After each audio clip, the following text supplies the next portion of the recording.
Assalamualaikum warahmatullahi wabarakatuh. Jumpa lagi dengan saya sendiri di channelnya Neneng Channel. Hari ini Neneng Channel akan ngebahas ini ya, yang kasus kemarin-kemarin masih ya, skincare mengenai Doktips yang review-reviewnya. Yuk cekidot kita tonton bareng-bareng. Di dalam sosial media, Dokter Detektif bukan sejawat saya, karena itu akun bukan nama dia. Tapi kalau di dunia nyata, dia akan aku hargai sebagai teman sejawat. Kalau untuk konten review sebenarnya siapapun tidak bisa, tidak boleh, dilarang oleh aturan dari BPOM RI nomor 3 tahun 2022. Jadi saya memang tidak, maksudnya itu misleading lah, sesat. Jadi saya memang diawali dengan konten tersebut, sehingga saya sampai saat ini juga masih dicerca oleh beliau di sosial media. Oke, katakanlah bukan sejawat ya, tapi rekan seprofesi. Yang saya mau tanya gini, sedih gak sih ketika dianggap malah justiper? Sebenarnya kalau sedihnya sedih ya, karena saya pribadi bukan langsung justiper, karena memang saya di bidang kesehatan, terutama di skincare dan di bidang kesehatan lainnya untuk memberikan edukasi yang sesuai dengan keilmuan saya. Saya bukan justiper. Tapi membeli produk dari luar dijual ke Indonesia.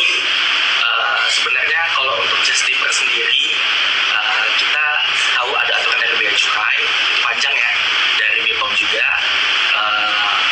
Yang digiring saat ini adalah di mana saya menjual produk ilegal. Nah, masyarakat juga harus tahu barang ilegal itu yang dikatakan ilegal ketika kita membeli banyaknya produk masuk Indonesia, di mana produk tersebut memang ilegal secara ekspor impor. Nah, kalau saya saat itu memang sebenarnya saya punya pasien, kebetulan saya juga content creator di bidang kesehatan.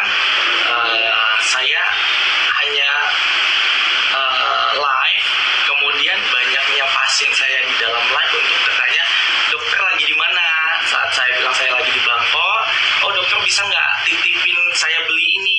Nah, saya memang di sana lagi liburan, saya panggil ada seseorang yang ada di sana yang memang dia suka live untuk berjualan. Saya tanyakan, Kak, bisa nggak tolong ini ada pasien aku belikan ini? Oh boleh dok, gitu. Jadi ceritanya sebenarnya nggak seperti yang digiring-giring saat ini gitu lah.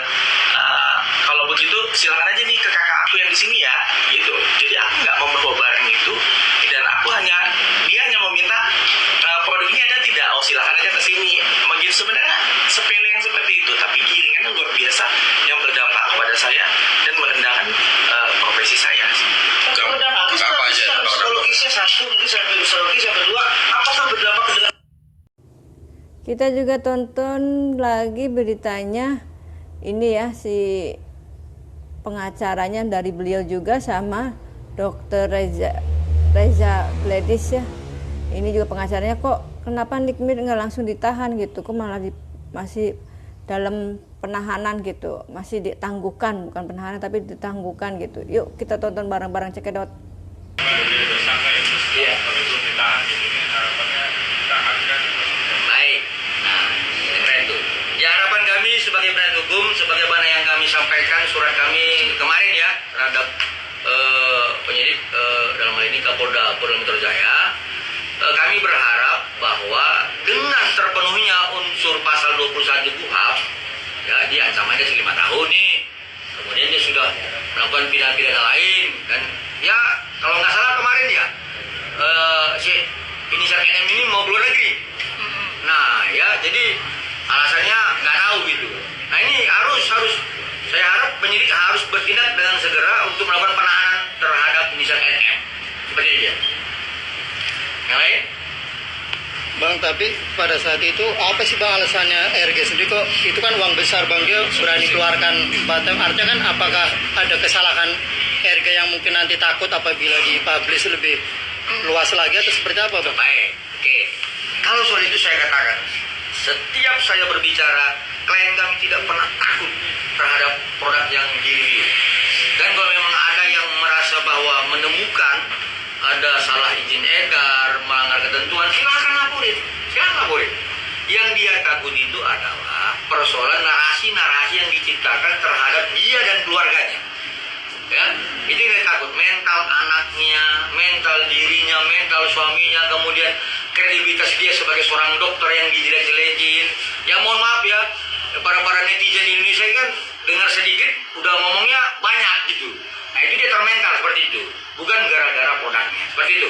Bang, tapi kan masih punya kesempatan untuk membela diri, artinya klarifikasi ketika diserang, artinya dengan tuduhan-tuduhan itu kepada dirinya dan keluarga, artinya kan masih punya kesempatan untuk berklarifikasi bahwa yang disampaikan tidak benar. Kenapa justru mengambil jalan pintas memberi uang itu? Kalian pernah dengar nggak ada itu konten itu? Saya punya pasukan udara 125.000.